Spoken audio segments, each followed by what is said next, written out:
Angelo, a question for you. This person says, I run usually 5 days a week and do some weight training another day or two. When I am training for a marathon, my appetite is through the roof.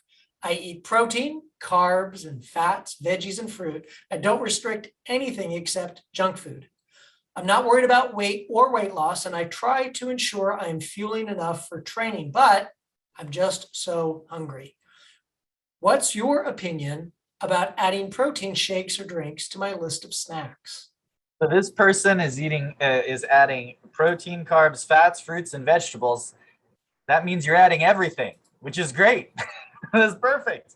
If you're not gaining weight, clearly, that simply means, and this goes back to the overarching question, which we've skirted around, we haven't touched on directly today, and that is, what should you be eating?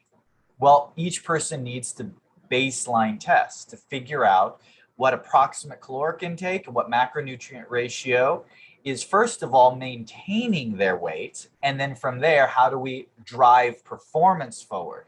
In this case, what we want to do is manage appetite. We don't seem to be having any problem with weight. And we hear this sometimes from a lot of runners. What do I eat so that I'm not so hungry all the time? You can go to some protein shakes, but usually the shakes or the meal replacements are for the people who aren't hungry. They know they need more nutrition and they need to get those nutrients in faster. Typically, getting something in a fluid form is not my first go-to as far as tools to keep someone satiated.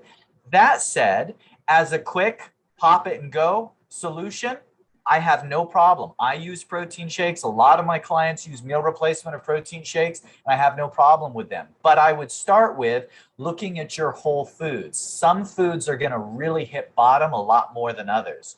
So when you look in the category of carbohydrates, if you're getting the majority of your carbohydrates from fruits and vegetables, first of all, high five, that's great. But you may want to add some healthy carbs that do hit bottom. You can look at things like rices. You can look at things like potatoes, both sweet and, in your case, white. You can look at things like pasta. A lot of people are, oh no, pasta is terrible. Pasta is actually a medium, maybe medium high-ish glycemic food.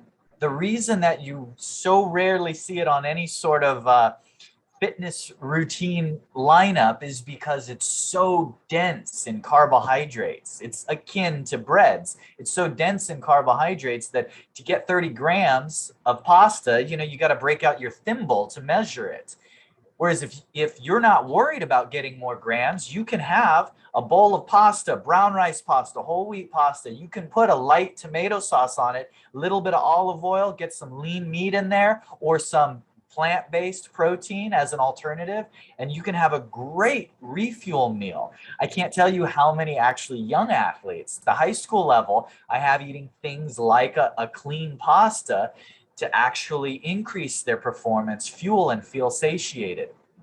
Olive oil, a little bit of extra virgin organic raw olive oil on your food can really hit bottom. Fats can satiate you. I'm a big fan of avocados. So the list goes on and on. So if we look at what type of foods you're having, some simple snacks that are more satiating, I would start there. Though if you need something that's quick and convenient, I wouldn't mind looking at adding a protein shake, something you can have on the go, but not as your primary source. That's the extra if needed. You want to have a consistent breakfast, lunch, dinner, and snacks already prepared, ready to go for best results.